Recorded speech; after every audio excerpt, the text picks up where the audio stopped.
अस्सलाम वालेकुम। अल Syed dairy farm की जानिब से खुश आमदीद। हाज़िर खिदमत हूँ नासिर।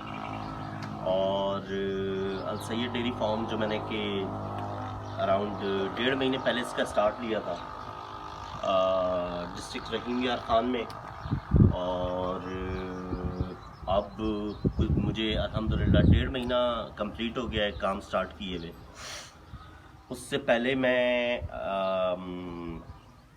इस फार्म की कंस्ट्रक्शन में बिज़ी रहा। अगर मेरे व्लॉग्स शुरू के आप फॉलो कर रहे हैं तो आपको ये सारी तफसीलात मालूम होंगी।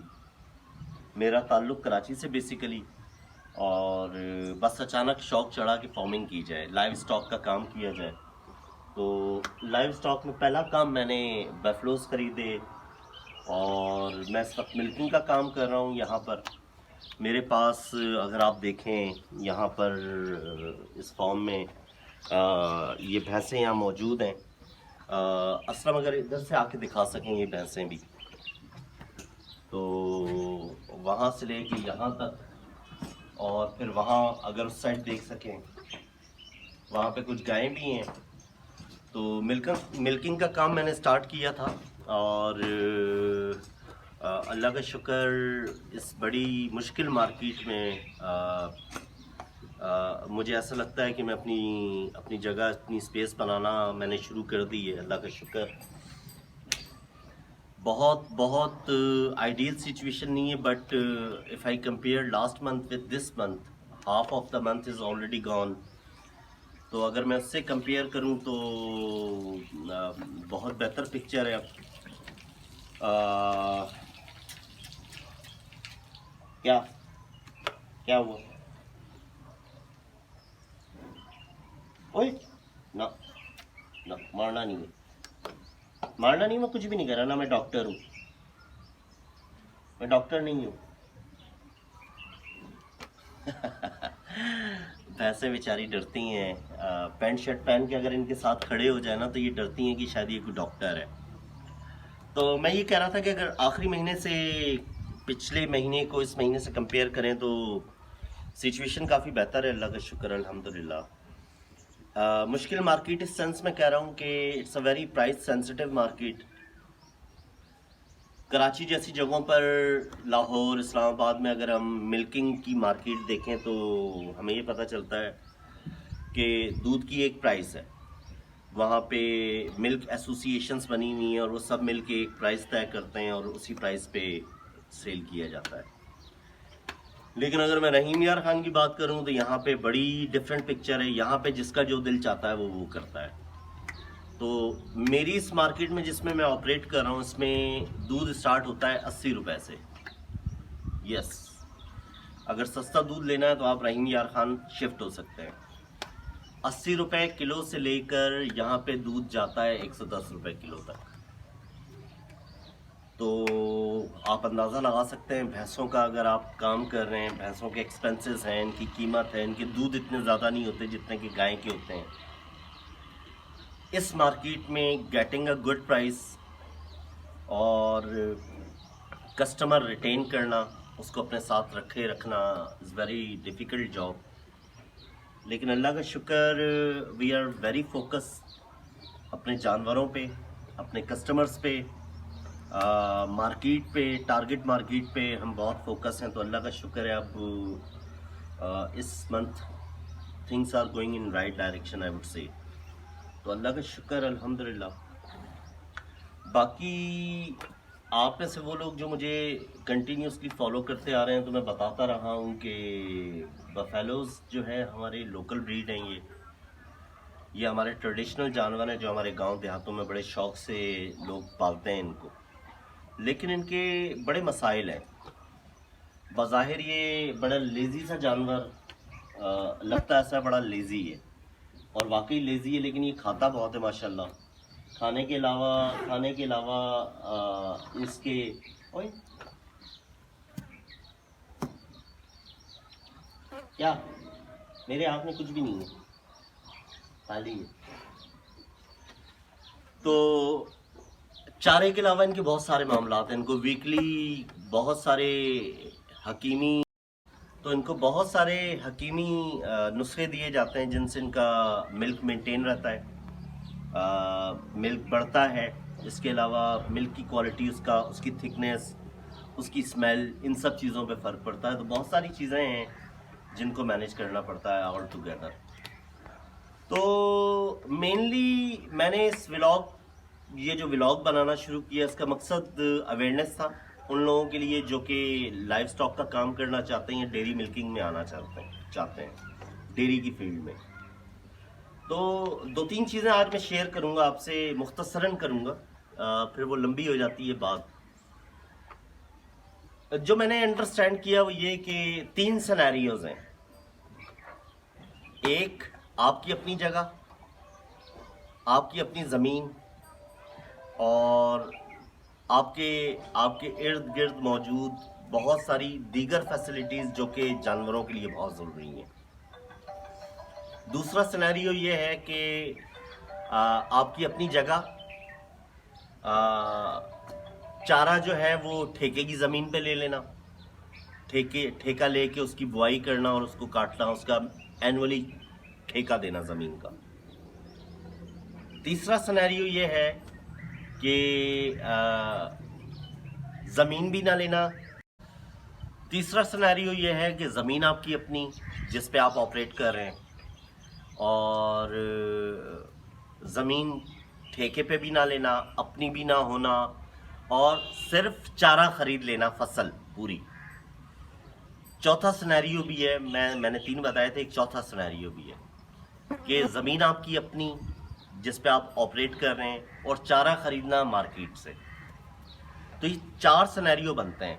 अब इसके अगेंस्ट एक और सिनेरियो ये बनता है कि किराए की जगह जिस पे ऑपरेट कर रहे हैं, फिर ज़मीन एटलीस्ट आपकी अपनी हो जिस पे आप चारा खुद लगाते हैं, और तीसरा सिनेरियो ये होता है कि आप ठेके पे ले लें, और फिर उसके बाद अगला सिनेरियो ये बनता है कि आप फसल ख़रीद लें, ज़मीन किराए की है, और आखिरी सिनेरियो ये बनता है कि आप किराए पे भी हैं, आपकी अपनी ज़मीन भी नहीं है, आपने फसल भी नहीं ख़रीदी, और आप चारा ख़रीदते हैं मार्केट से। तो मेरा जो सिनेरियो बनता है वो आखिरी वाला लगभग बनता है। मैं किराए की ज़मीन, फॉर्म, इसका हम किराया पे करते हैं।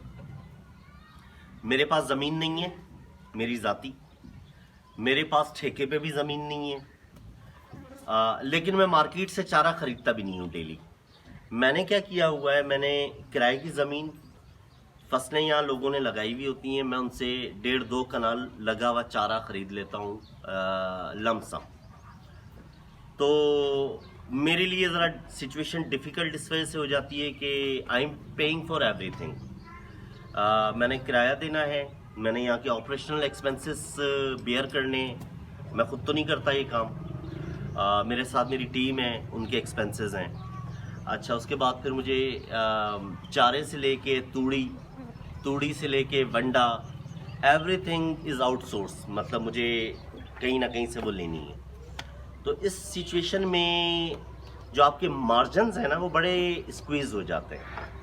अच्छा, I am telling you, margin है इसमें भी, मतलब इसमें भी बचत है, लेकिन वो आपकी बचत कम हो जाती है। लेकिन अगर आप इस सिनेरियो में कि आपकी ज़मीन अपनी है, आपका फार्म आपका अपना है, आपने बुआई खुद की हुई है, तो फिर ये आप समझ लें कि मार्जिन आपका बड़ा अच्छा हो जाता है। तो जिस सिनेरियो में मैं काम कर रहा हूँ ये बहुत मुश्किल है, और प्राइस सेंसिटिविटी मैंने आपको ऑलरेडी बता दी है। तो उसके बावजूद I would like to tell you that we have started making money, अल्हम्दुलिल्लाह। तो this is only because of continuous everyday focus, everyday working, everyday different scenarios to be considered, everyday change in diet, everyday discussion about all the animals separately, analyzing हम diet क्या दे रहे हैं, उससे हमें हासिल क्या हो रहा है। तो ये आपका डे टू डे फोकस होने पे you come on this position. So ये सूरत हाल है। इससे ज़्यादा मैं लंबी बात नहीं करूँगा, ऑलरेडी बहुत लंबी बात हो चुकी है, फिर मज़ीद कल या परसों आपको बताऊँगा। तो आज के दिन हम अपने जानवरों को देंगे, असलम भाई क्या देंगे? ग्राइव वाटर देंगे। ग्राइव वाटर जी, ग्राइव वाटर देंगे हम। जी। आपने सही सुना, वो जो बच्चों को हम देते हैं ना वो हमें नहीं देंगे।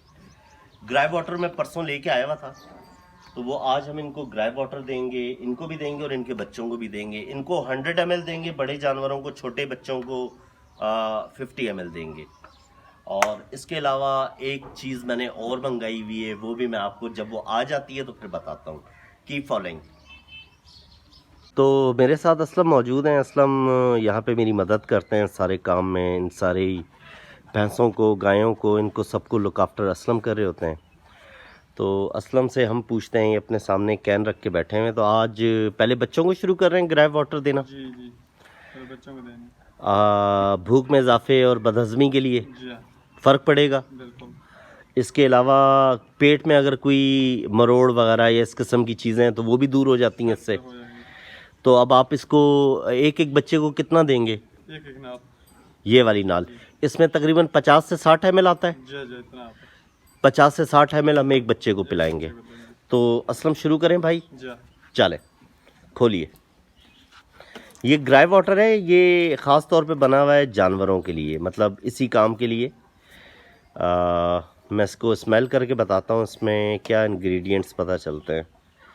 तो ये ऊपर से सील्ड भी है। इसके अलावा ये इस पे लिखा हुआ है, असलम से खुला नहीं ढक्कन।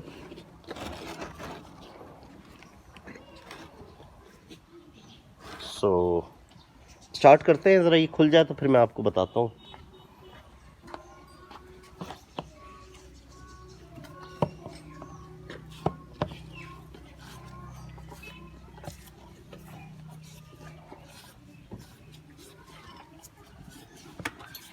हमारे पास वैसे पिलास भी है असलम साहब, लेकिन चूंकि आप हैं जुगाड़ू तो आप इसी से खोलेंगे। आप प्लास नहीं लाएंगे, आप इसी से खोलेंगे, मुझे पता है ये बात। असलम है हमारा बड़ा जुगाड़ू, कैसे जैसे तैसे ना कोई काम फंसा हुआ ये कर लेता है। करो करो करो करो, जोर लगाओ। जोर तो लगाना है ना। ये देखा आपने, ये देखिए, ये जुगाड़ कर लेता है। ज़रा से स्मेल करता हूँ।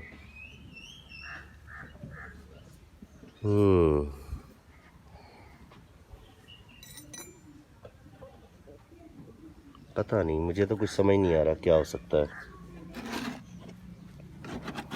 कुछ पता नहीं चल रहा। What is it? चले असलम, इस पे लिखा हुआ है, इसके मुंह पे इसको पकड़ के इसको हिला लें। लिखा हुआ है इसको पहले इस्तेमाल करने से पहले अच्छा हिलाएं। तो ज़रा हिला के दिखाएं। अच्छा चले, अच्छा किया ढक्कन लगा दिया। मैं सोच रहा था फिर जुगाड़ करेंगे कोई हाथ रख के आप। चलें शुरू करें जी, बिस्मिल्लाह।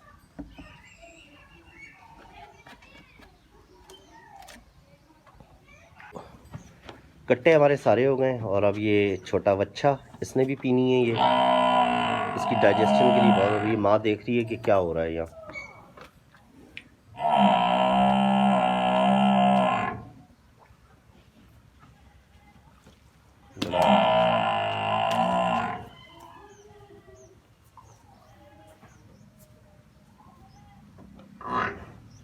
तो ऑलमोस्ट हमारा काम सारा मुकम्मल हो गया। अब ये बड़े जानवरों को नदीम भाई ज़रा आ जाएं तो वो ज़रा हेल्प करेंगे। इनको अकेले पिलाना ज़रा मुश्किल हो जाता है, तो नदीम भाई आते हैं तो फिर बड़े जानवरों को पिलाते हैं।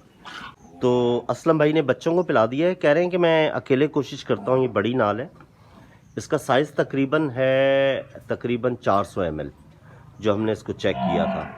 तो इसमें हमने तकरीबन डाली है 150 ml इनके लिए। तो ट्राई करें असलम, कोशिश करें अगर आप दे सकते हैं तो।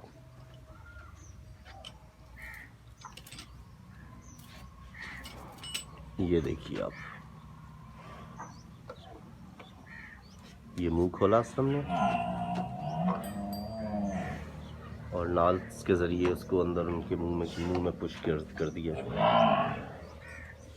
पी गई है। गुड, माशाल्लाह, बहुत अच्छा हो गया काम, बहुत अच्छे।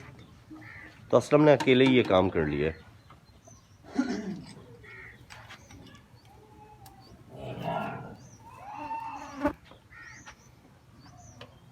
अब दूसरे एनिमल की बारी।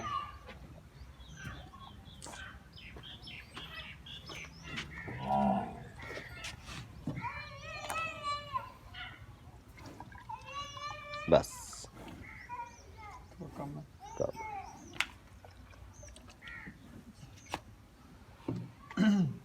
चल चलो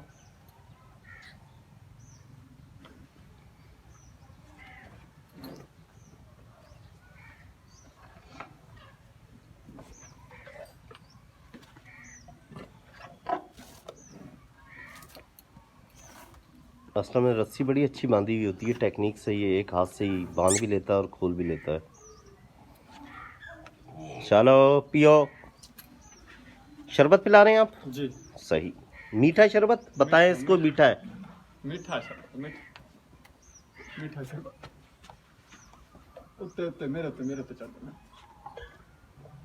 oh my God, very good very good, पिला दिया जी, वेरी गुड। तो ये प्रोसेस तो चलता रहेगा। और वेदर आज बहुत अच्छा है, कल रात से बादल आ गए थे। अगर आप बादल आसमान पे देखें तो सुबह से, कल शाम से बड़ा अच्छा मौसम था, लेकिन अब थोड़ा सा हब्स हो गया है। रेन की फोरकास्ट है, अल्लाह का शुक्र। ये देखिए आप, ये हमारा एक तीतरों का पेड़ ईरानी, और अंदर एक और बड़ा पेड़ है पिंजरे में। तो ये बड़े आराम से बैठे हुए यहाँ बातें कर रहे हैं। सारा दिन कोई एक आध पेड़ खोल के रखते हैं हम लोग ना, सारा दिन ये फॉर्म पे यहाँ घूमते रहते हैं, तो अच्छी ग्रोथ होती है इनकी, पल अच्छे जाते हैं, अच्छे पल रहे हैं बल्कि माशाल्लाह। तो चलें, ये प्रोसेस तो हमारा असलम जो है वो पिला रहे हैं दवाएं। तो हम दिन में और क्या करते हैं मैं आपको फिर बताता रहता हूँ साथ साथ। की फॉलोइंग प्लीज़। ये हमारी लास्ट भैंस, 2-3 को इसको, और ये भी कुछ बेहतर है, इसको बड़ी मुश्किल से असलम ने पिलाया है, मैं कैप्चर नहीं कर पाया उसे, इसने भी पी लिया। चले, हमारी सारी हो गई हैं। और ये एक छोटी भैंस हमारे फार्म पे आई है कल, बहुत ही प्यारी माशाल्लाह। ये असलम की भैंस है, हमारी अपनी भैंस है। इसको और इसको हम नहीं पिला सके, वो असलम कह रहे हैं कि ये नामुमकिन है कि पिए मुझसे अकेले से। यानी वो ये कहना चाहता है कि इसमें मुझसे मदद चाहिए नदीम भाई की। तो इन दोनों को हम छोड़ देते हैं। असलम क्या कर रहे हो, कोशिश कर रहे हो? जी।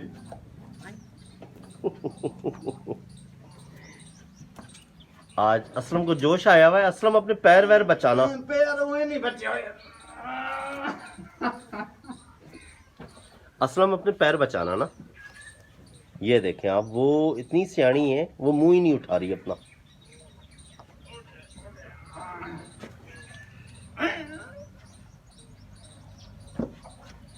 मुझे लगता है असलम नाकाम होगा इसमें। अच्छा, असलम छोड़ दे भाई। पैर ना। हाँ असलम छोड़ दे भाई। या अल्लाह, ये भी जिद्दी है पूरा।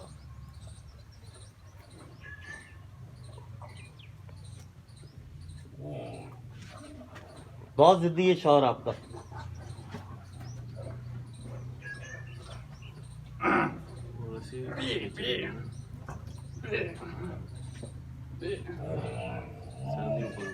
सर नहीं उठा रही, उठ ही नहीं रहा हूँ। रस्सी भी बंधी हुई है ना।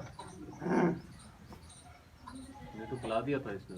मैं थोड़ा सा लगे बस, और भी ओए होए, नाल जो है टेढ़ी हो गई आगे से।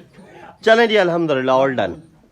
तो ताहिर आ गए हैं वापस। ताहिर बाल कहाँ से कटवाएं? ये हमारा जो कहते हैं ना जद्दी पुश्ती बार्बर, ठीक है, हेयर स्टाइलर। ये ज़फ़ा तूने इतने डिफरेंट बाल क्यों कटवाए? तूने कटवाए या उसने काटे? वो अपनी मर्जी करता है नासिर भाई, मेरी मर्जी कहाँ चलाए? मेरे मुंह पे अपनी इससे मर्जी बड़ा चलाता है। पुलिस वाला ऐसा लग रहा है मुझे, तो जिससे देख के खौफ आ रहा है, पुलिस वाला लग रहा है तू। वो जो तशद्दुद करने वाले पुलिस वाले नहीं होते, वो लग रहा है। बड़े छोटे वाला। ताहिर आ गए, कुछ सामान इनसे मंगाया था, वो मैं शेयर करता हूँ क्या चीज़ें हैं। और साथ में ताहिर लेके आए थे रोटी, और ये रहा हमारा सालन। रात को वलीद साहब ने ये कढ़ाई बनाई थी, और हमारे पास कुछ गेस्ट भी थे, ताहिर के साथ आए हुए थे, तो हमने ये कढ़ाई रात को खाई। तो कुछ बचा हुआ था, तो हमने कहा चलें खाना खाते हैं और बाकी की चीज़ें उसके बाद शुरू करते हैं। तो लंच टाइम है, लंच का ब्रेक है, लंच के ब्रेक के बाद आपसे दोबारा मिलते हैं। तो सरप्राइज़ सरप्राइज़ सरप्राइज़, ये हमारी टोका मशीन चल गई है जी, आज मुबारक हो। हम लाए हुए थे चंद रोज़ पहले, मैंने व्लॉग में कवर भी किया था इसको। ये देखें,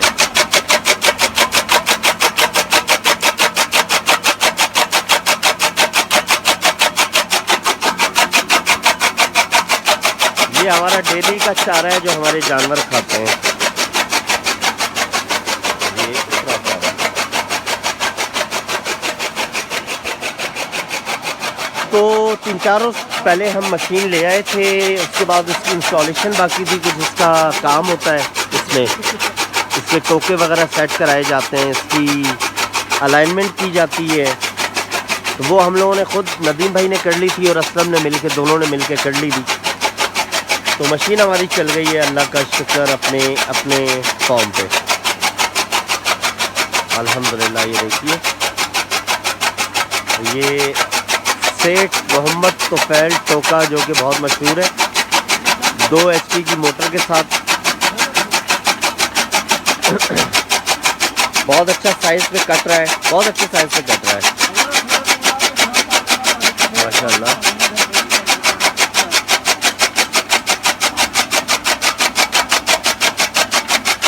तो अल्लाह का शुक्र, एक और काम खुश असूबी के साथ हो गया।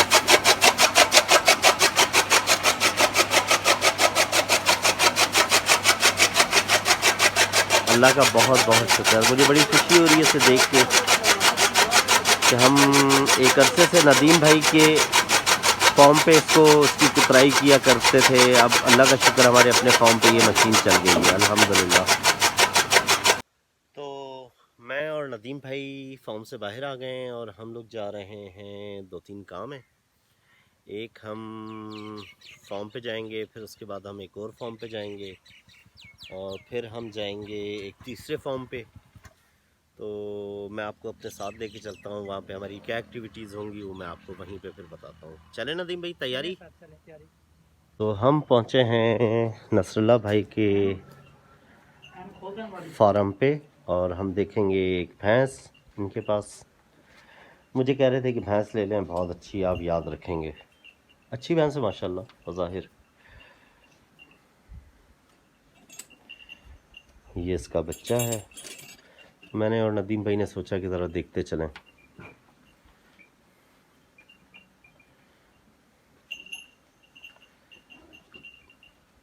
ये इनकी भैंस है।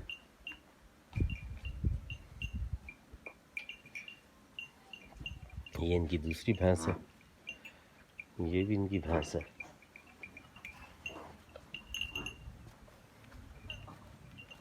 ये उस रोज़ बंधा हुआ था, मुझे भौंक रहा था। आज खुला हुआ है, आज खुला हुआ है और इसकी हिम्मत नहीं है भौंकने की, ऐसे ही बैठा हुआ है। दूसरा है ये बछड़ा जो कि मुझे पसंद है, जो मैं आप लोगों से बोल चुका हूँ कि अगर किसी को ये चाहिए हो तो मुझसे रब्ता करे। ये देखिए माशाल्लाह, बड़ा बछड़ा है, बहुत हैवी। अगली दस्ती देखें इसकी, गर्दन माशाल्लाह, अच्छा बछड़ा है।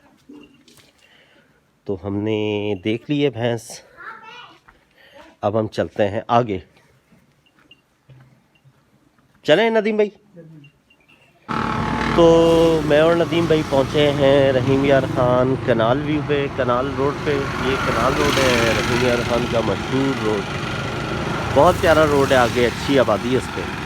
तो हम आए हुए हैं एक स्टेट एजेंट के पास कि मैं प्लान कर रहा हूँ अपनी फैमिली को रहीम यार खान शिफ्ट करने के लिए।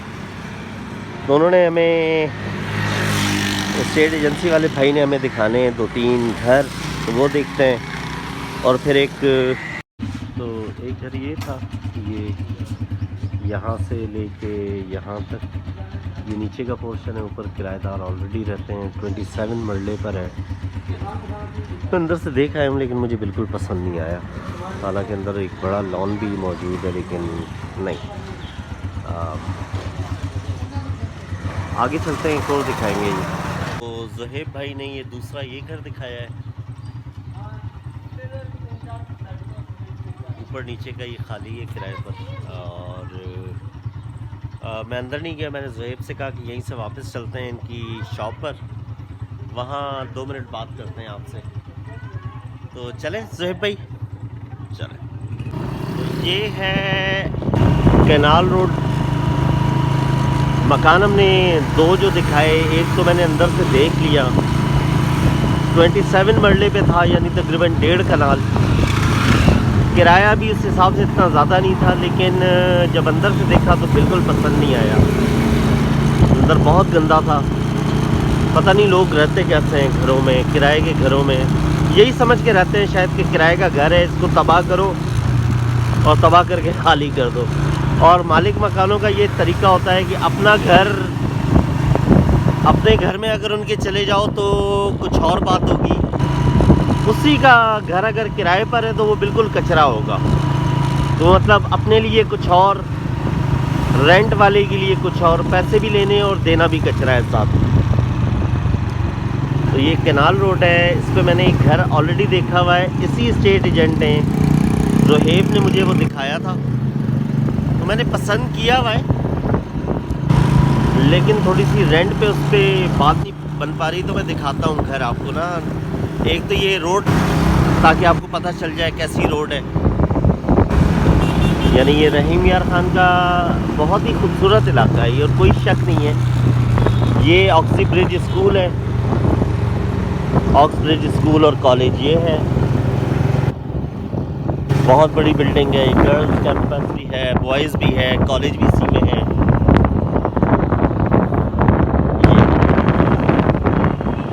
ये नहर साथ चल रही है।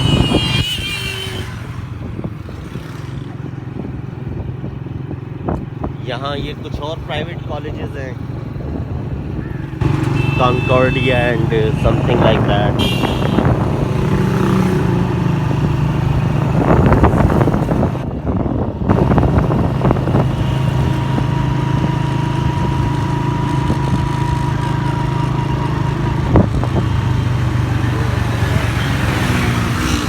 लोग ऑलमोस्ट पहुंच गए हैं, बस ये सोसाइटी इस साइड पे।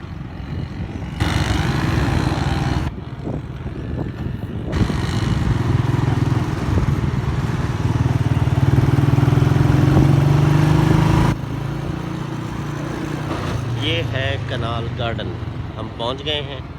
ये कनाल गार्डन, ये इसका गेट। यहाँ से हम अंदर जाते हैं। ये मुख्तलिफ सी गलियाँ,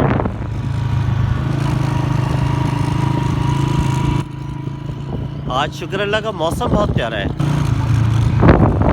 धूप नहीं है, बादल छाए हुए हैं, हवा भी ठंडी है, बाइक पे ना मज़ा आ रहा है।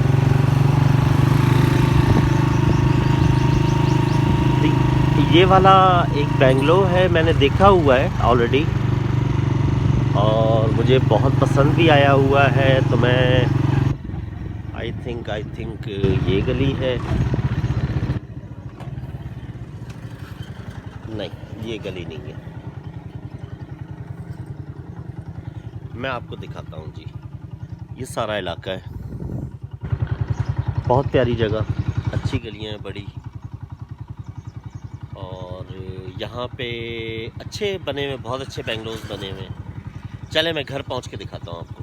तो ये है मकान, तकरीबन 6 मरले पे ये बना हुआ है, जो कि 150 गज़ बनते हैं तकरीबन, ऊपर और नीचे ये खाली है, ब्रांड न्यू है, अभी तक अनयूज्ड है। तो मैं ये देख गया था और मुझे बस ये पसंद आ गया है, मैं ये चाहता हूँ कि मैं इसको ले लूँ। तो ज़ुहैब से मैं इसी की बात कर रहा था, स्टेट एजेंट से, कि इन साहब से मीटिंग रखते हैं और इसे फ़ाइनल करते हैं। तो ये इसकी गली है पीछे सामने, यहाँ से ये कुछ यूँ है। तो चलें कोशिश करते हैं पूरी कि ये मिल जाए। माशाल्लाह बहुत अच्छा है, अंदर से भी बहुत प्यारा है। दुआ कीजिएगा अल्लाह मेरे हक़ में बेहतर करे और आसानियाँ करे। तो हम पहुँचे हैं जहाँ से हमने अपनी सबसे पहली भैंस ली थी अपने फार्म की। उस फार्म पे यहाँ पे कुछ भैंसें आई हुई थी, तो हमें पैगाम आया हुआ था कि आए आके भैंसें देख लें हमारे पास। तो हमने कहा, मैं और नदीम भाई हमने कहा चलो देख के आते हैं, वैसे ही ज़रा टाइम भी पास हो जाएगा, शुगल हो जाएगा, तो भैंसें पता चलेंगी कौन सी हैं। यहाँ तो काफ़ी सारी, ये भी है, वो भी है, 2 वो रही, ये भी है, 2 ये भी हैं। काफ़ी सारे जानवर हैं यहाँ पे आज।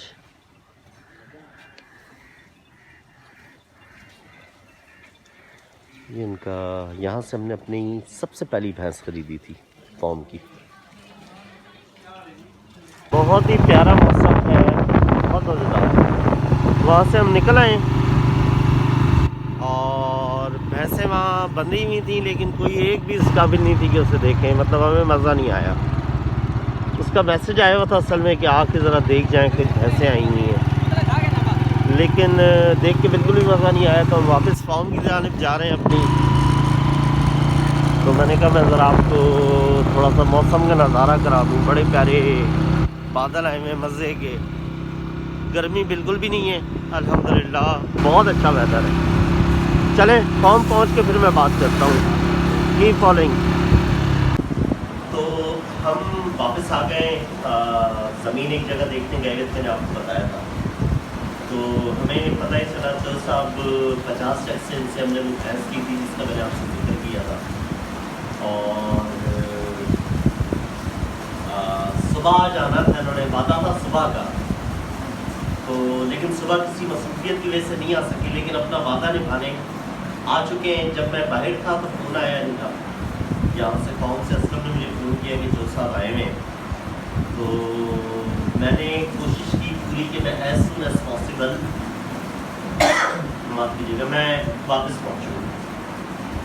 जो साहब अगर आप इनके चेहरे पे गौर करें तो आपको पता चलेगा कि इनकी ज़िंदगी कितने तजुर्बात से भरी हुई है। मेरी इनसे मुलाकात पहली बार उस भैंस के हवाले से हुई थी, और जब हमारा सौदा हुआ उससे पहले जो हमारे दरमियान बातचीत हुई, आप यकीन करें मैं इनकी शख्सियत का मद्दा हो गया। इनसे मिल के, इनसे बातें करके, इनके बारे में जान के, इनकी बातें सुन के मुझे ये अंदाज़ा हुआ कि ये ऐसे इंसान हैं जो बड़ी मुश्किल से इंसान को कहीं ऐसे लोग मिलते हैं। जो साहब आप कैसे हैं? खैरियत से हैं? बड़ी ज़रा नज़दीक आ जाएंगे। तो सुनाए आप, इतनी बार मैंने पहले आपसे कहा कि आप आइए, पहले क्यों नहीं आए?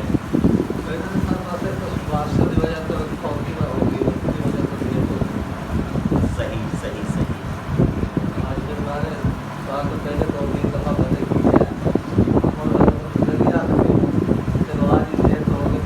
नहीं, इससे पहले आपने वादा नहीं किया था, आपने कहा था मैं चक्कर लगाऊंगा, कोशिश करूंगा, लेकिन आप इस बार आपने आज का वादा किया था और आज आपने वादा अपना पूरा किया है। यही वो बात है जो मैं समझता हूँ कि आपके अंदर है, आमतौर पे लोगों में नहीं होती है। आप हमारे फॉर्म पे आए, आपको कैसा लगा? ये अच्छा लगा? आपने हमारे जानवर देखे जो सब कैसे लगे? तो जो जिस तरह का काम हम कर रहे हैं आपको अच्छा लगा? कोई कमी कोताही अगर दिखी तो वो बताइए ना। कोई कमी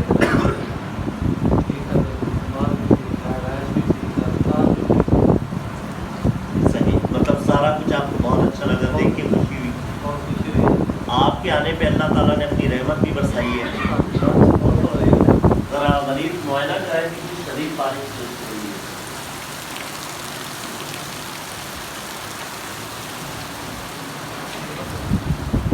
तो जो साहब के साथ आए उनके साहबजादे,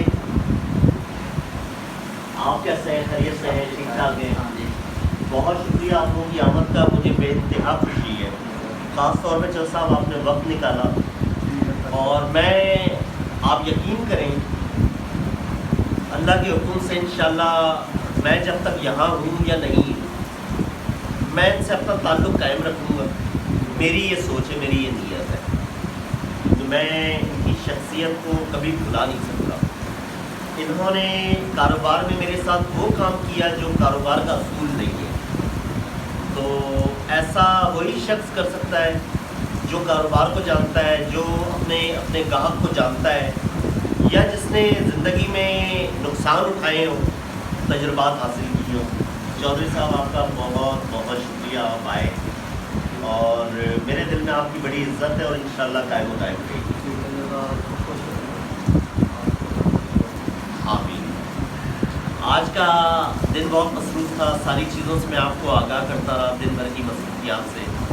कल तक के लिए इजाज़त दीजिएगा, कल एक नए व्लॉग के साथ हाजिर होऊंगा। बहुत सारी दुआएं आपके लिए, मेरे फ़ॉर्म के लिए, इस फॉर्म में मौजूद मेरी टीम के लिए और मेरी फैमिली के लिए बहुत दुआएं कीजिएगा। मुझे आपकी दुआओं की ज़रूरत है। अल्लाह हाफ़िज़।